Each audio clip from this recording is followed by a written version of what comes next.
Summer schools are usually intensive technical or academic trainings that happen over a period of very short time, but that pack a lot of mostly concurrent information and expertise.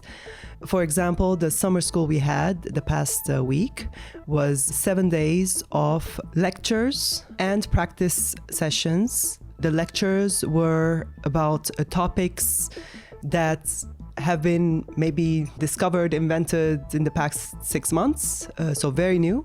And they were given by people who were doing the discovery and invention of these topics. Hello, everyone, and welcome to the EVN Disrupt podcast. My name is Perouz Taslakian. I'm the editor of the tech section here at EVN Report. Our guests today were Perouz Taslakian and Erik Arakelyan, both of whom are research scientists in the field of AI. We spoke about the recently organized Armenian Large Language Model Summer School, during which 70 participants learned about the most recent advancements in AI research. Perouz and Erik shared with us the curriculum of the summer school and what projects they worked on. We also discussed the concept of academic summer schools more broadly and how to better institutionalize scientific collaboration between diaspora and researchers and students here in Armenia. Thank you for listening. Perouz, Erik, thank you so much for being here today. Let's start with a little bit of your guys' backgrounds. Perouz, tell us your area of research focus. So my name is Perouz Taslakian. I am a research scientist at a company called ServiceNow. I'm based in Montreal in Canada. I also am the research lead of one of the research programs in the research group of that company. My background is originally in theoretical computer science, but I've been doing research in AI for the past 7 to 8 years now. Currently, my research focus is large language models and multimodal foundation models in particular. And my team and I work in this area. We publish research and we also contribute to some of the products of the company. Mm-hmm. Can you tell us a little bit about what ServiceNow does and how your research is impacting directly the products that they're working on? Yes, so ServiceNow is an enterprise software company. They provide enterprise software for big corporations. They have many products, and all these products would benefit and do benefit from generative AI. Mm-hmm. And given that we are in the area of generative AI, such as large language models and vision models, different aspects of these products benefit from the research we do in the research group. Right. Such as like chatbots, their personal chatbot that would give you information about the different products of the company and the policies, etc. Right. This is one example. Fantastic. And Erik? Yeah, thanks for the invite, Najdatjan. My name is Erik Arakelyan. I am a Ph.D. candidate researcher at the University of Copenhagen. My research focuses mostly on currently on large language models, as unsurprising as it sounds. It's mostly about like how do they reason, why do they reason, is it possible to do some decompositions about it. I come from a background of more fundamental ML research, like knowledge graphs, complex reasoning over them. And my background is actually in computer science, but then I transitioned into machine learning research. Yep. Fantastic. So you are both in town for the first edition of the Armenian Large Language Model Summer School. Before we dive into how it went over the last week and what the participants were working on, tell us a little bit about the topic of the concept of summer schools in general, because people from outside of academia and the scientific world might think of summer school as something like you did in high school in the summers if you needed an extra credit or something. But what do we mean when we say summer school in the context of academia? So in the context of academia, summer schools are usually intensive technical or academic trainings that happen over a period of very short time, but that pack a lot of mostly concurrent information and expertise. So, for example, the summer school we had the past week was 7 days of lectures and practice sessions that lasted from 9 a.m. until 5 p.m. in the evening. The lectures were about topics that have been maybe discovered, invented in the past 6 months, mostly. so very new. And they were given by people who were doing the discovery and invention of these topics or technologies. And the students, so our morning sessions from 9 to 12 were mainly lectures by these professionals or academics. And the afternoons were reserved for applying what they learned in the morning into, applying them by coding and creating and training models, etc. Right. And is the idea of the necessity for a summer school, like as you mentioned, is a lot of these techniques and methods that they were studying were developed just in the recent 6 months or a year, given how fast the field is moving. Is one of the ideas of a summer school that like the regular curriculum that a graduate student or an undergraduate student follows is something that's usually iterated on less frequently than something as flexible as a summer school? So the summer school is a supplement to the traditional learning? Yeah, I'd say so in a way. It's not something that's specific to Armenia, though, I have to mention. Right. It's like cutting-edge research and cutting-edge technology that you are not necessarily exposed during your bachelor's or master's, but you usually would like to at least be able to know some part of that dense information. That is why having a summer school or about a very particular set of innovations that are like driving the field is usually the way to go regarding like being inspired and then learning about the topic. Diving deeper. Yeah, diving deeper, like actually training the models. Right. But I think we'll dive about that later. Yeah. So let's talk about that. Let's talk about the curriculum over the week-long summer school. What was it that the participants were immersed in?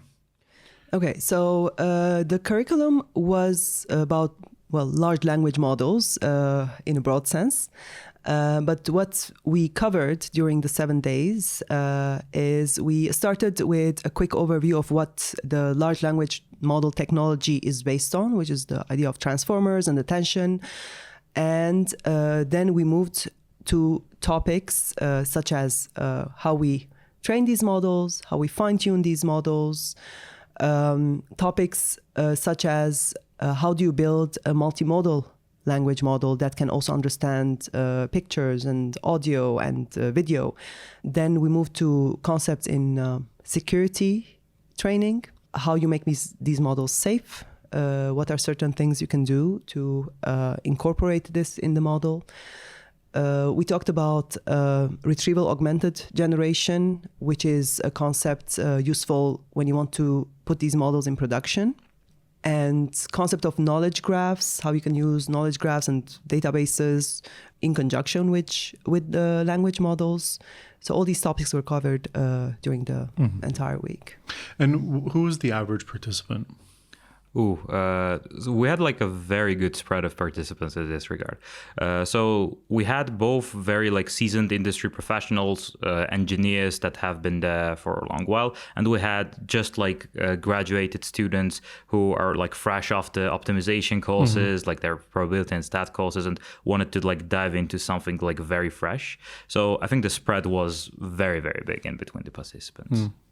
And one of the things that's really exciting about specifically a summer school around large language models is that the institutions that you guys come from, if you look at the roster of the speakers, people from companies like Meta and Google, a lot of these technologies and their applications are really sort of, I don't want to say gatekept, but like in order to really be participating in the development of them, you have to be at an institution like that because of how computationally expensive it is, or because of just how cutting edge it is, like you guys said. So in some ways, it's much more impactful, a summer school around this topic than maybe some others, would you say? Yes, that definitely is the case. Unfortunately, the type of, when you want to do research in this space, you do need resources. You need big GPUs, you need infrastructure to help you actually have a feel of how these models train, etc. And we were very lucky to have a sponsor such as Nebius AI that provided all the students with GPUs for a week for free. And we used their infrastructure, so the participants had the option or the chance to have a feel of how training models on these big GPUs works in general. Yeah. So it definitely was a big help for us. Yeah, that's fantastic.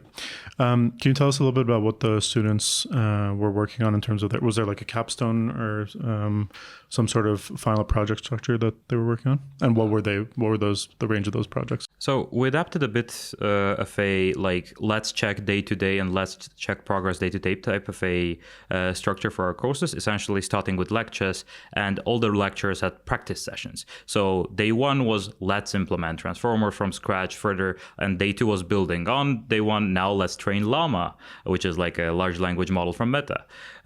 Further on, we're moving, okay, now we know like these models are good.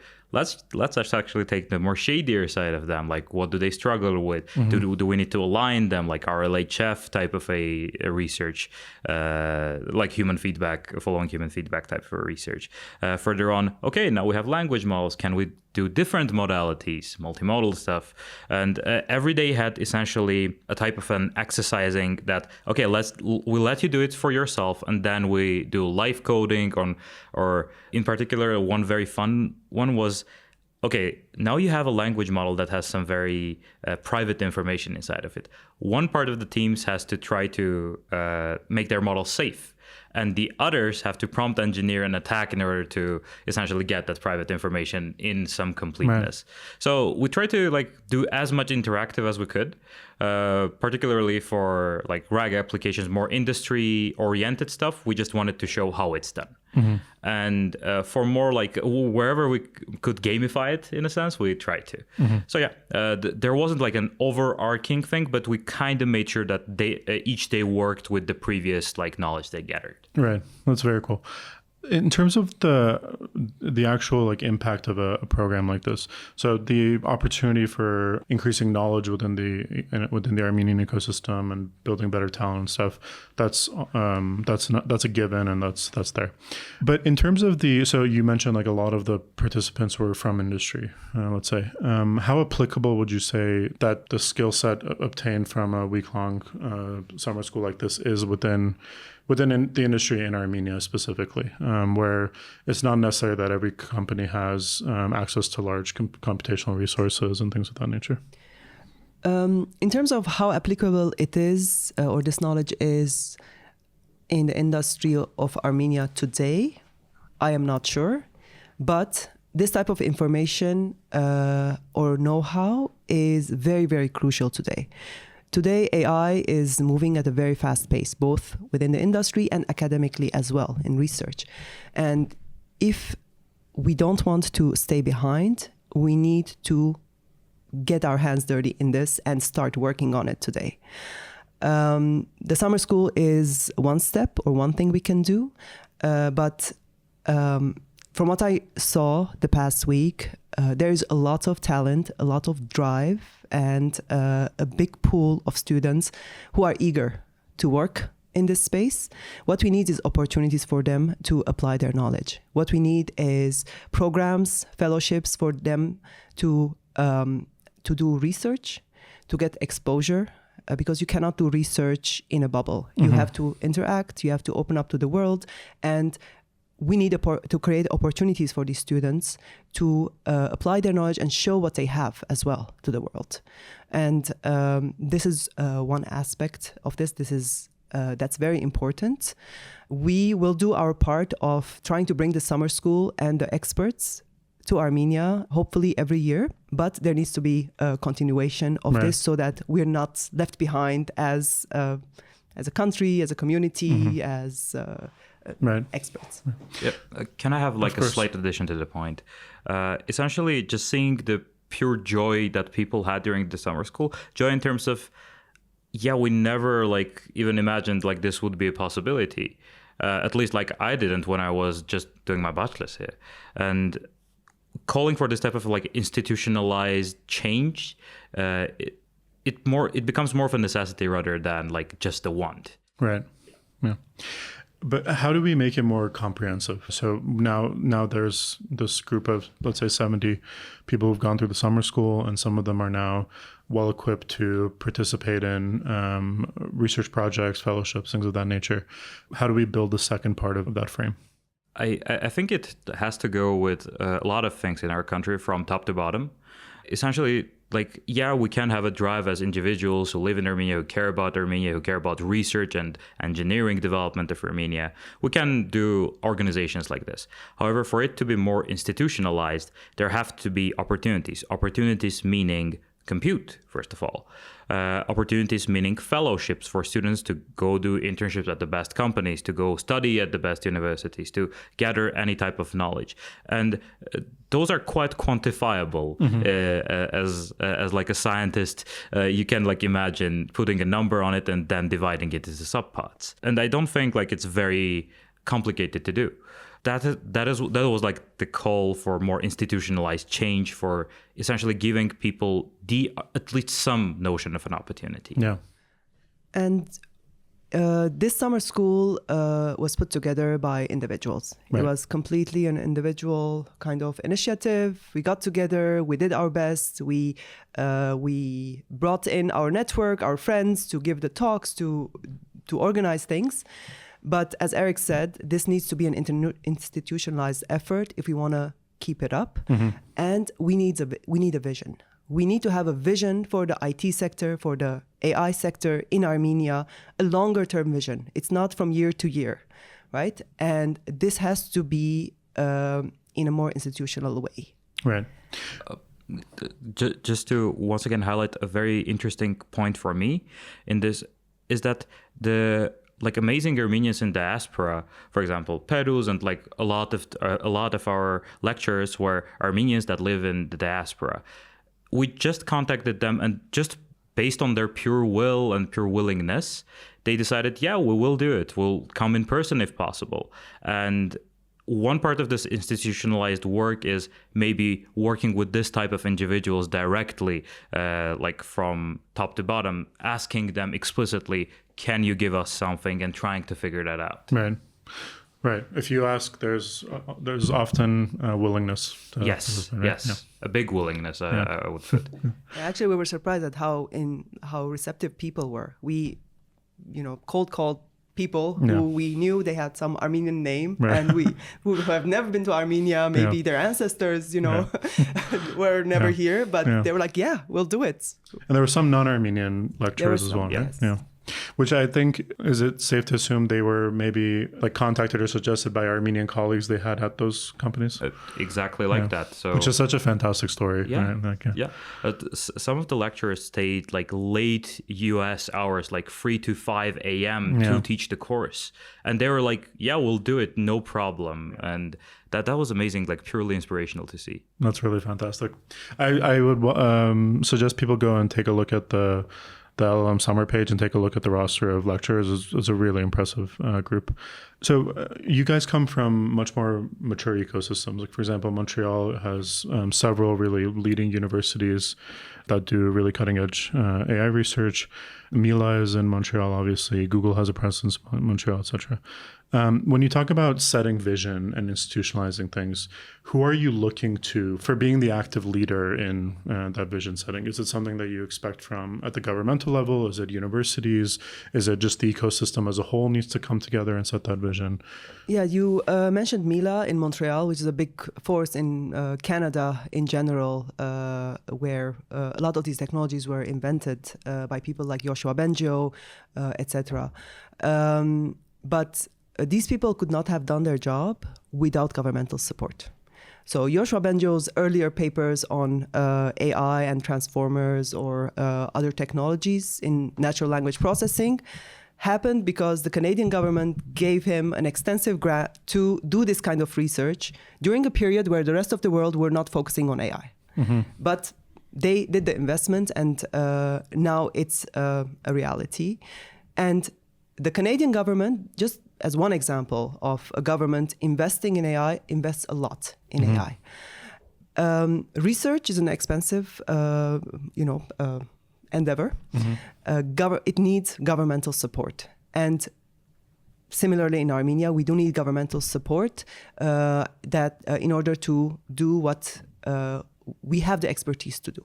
And we have organizations such as Yerevan, who do have the expertise, who do have the contacts, the exposure, and the circle within Yerevan and abroad to make this happen.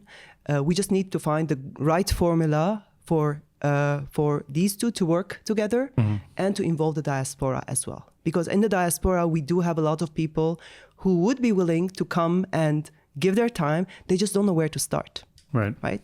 And we need to find the right formula to make all these pieces work together well in order to get somewhere together along this vision that we need to still create. Right. It's an interesting framing. So one part of that formula, as you put it, is access to more compute. So one thing that's been positive news and welcomed by the community is that the government allocated, I think, close to $8 million to purchase a supercomputer that will hopefully become operational in the next 6 months, let's say. How does the inclusion of this into the formula help maybe academics, researchers from the diaspora collaborate more closely with institutions like Yerevan? And is that something that opens up a new opportunity? It definitely does. So I think we've been compute bound in Armenia for a very, very long time. And that's definitely a step in the very right direction, very correct direction. And I would like more of it, to be quite honest. But that's a very personal want. But in terms of more serious research now that you are able to do, you weren't able to fine-tune a 7B model prior to this. And hopefully now with this, you would be able to do. And this essentially opens an area of research which was enclosed not by skill, but more by compute, which is even absurd to say. Right. But definitely a strong move in the right direction. Because when you look at, again, Yerevan as the primary example, if you look at some of their research projects that have been done in collaboration with diasporan scientists, it's sometimes been a result of having access to the compute that was provided by that organization, let's say. But as compute becomes more and more valuable, it's understandable that resource might not necessarily always be there. It's interesting to think about, like you mentioned, finding ways to creating more opportunities for ways to involve diasporan scientists. And maybe there's a willingness, but not necessarily they don't necessarily know how to get involved, what the first step always needs to be. And I know there have been some attempts at institutionalizing it. Like there was a platform called Gitak that attempted to connect students with supervisors abroad and things like that. What is a tangible way to institutionalize it? Does there need to be, for instance, there's so many councils, I don't want to suggest building a new one, but is there a way of sort of organizing this in a way that makes it easier for either side to take a first step? Or is that a hard question to answer? Sure. It is a hard question. It's essentially what should the vision be and where should it start? So, I think many countries that started on, Romania used to be very small in LLP, I think in 2010s, but it suddenly boomed out when the government explicitly created something it was not a council, but more of a institute that people were guided towards. And the idea would be to have something along those lines. It would be either a very big funded research institution, an institute, something along those lines. And from top down, it will become more apparent. Gitak will start to attract more attention because now we know, this Armenian AI, whatever, is the place that I want to go. I have an email to contact. It's even much more simpler for a person in diaspora to act upon. And once such a structure is there, such an organized structure that has consistent funding through at least a very communistic 5-year plan, I think that's where it should start. So the predictability of it. Yes, the predictability, because we know we have access to compute and we know we can fund people for an amount of time. Everything else will fall in place, I think, afterwards. It's a way oversimplification, but it's kind of build it and they will come. Yeah. Build it, plan, and they will come. Yeah. Sorry, did you have something to add to that? Give them GPUs and they will train. Yeah, exactly. I think Erik summed it up very well. And I think this consistency is a part of it. Yeah. It can't be that we have sporadic, haphazard kind of initiatives that die out and they don't have continuity. Right. And this is an important part of the plan and the vision I was talking about. It should be a bit longer term and sustainable, sustained for a bit longer term. Yeah. So on that note, if we were to think of a really realistic and tangible path to what you guys would be satisfied with 5 years from now, what does the 5 years from now look like? What's the tangible next step? So I would say compute is one of them, but that is being resolved to some extent, it seems. But the second thing is to have constant stream of funding or fellowships for students to be able to go do trainings abroad, be able to go to conferences and get exposure to other scientists, other ideas, a different way of thinking, and then come back and apply that. I would like also to see some investment in startups that are using these ideas in their products. Deep tech companies that are R&D focused. Exactly. Companies that are doing research in generative AI and have products so that these students can also, or practitioners can also apply their work here in Armenia and won't have to, let's say, go abroad to necessarily obtain the skills. Right. Eric? Yep. So just to quantify it, like, because you explicitly said within the next 5 years. Yeah. So within the next 5 years, there has to be like at least like 2,000 to 3,000 H100s present in Armenia. Or the H100 equivalent. Of or an equivalent type of a compute GPU. I'm saying this explicit number because like I know like teams at Meta, teams, not the whole Meta, that use more, and around like 100 to 200 researchers of different seniority guiding different groups in a physical facility that's built for them, and they're able to travel to conferences to present their work. Right. That's like the vision, the very optimistic one, the very dreamy one that I would very much love to have. But you think that's a realistic target for 5 years from now? If someone wants for it to happen, it's definitely tangible financially to happen. Okay. That's at least my belief. It's tangible financially to happen. It's tangible to happen in terms of like attracting senior researchers to guide like the more younger generation. It's tangible in terms of travel, because we're not restricted in terms of like getting somewhere. So everything in separation is tangible. What we need is someone organizing and driving this. That's where like what Perouz mentioned is the vision, the visionary, maybe the visionary organization. And the will, I guess. Yes, and the will. Because diaspora is willing, supervisors are willing, students are willing. That's a great point to end it on. Thank you guys both so much, and I hope in 5 years we'll do it again and we'll have 2,000 to 3,000 H100s in Yerevan. Yeah. Or maybe all over the country. Thank you We'll as be well. more artistic. Thank you guys so much.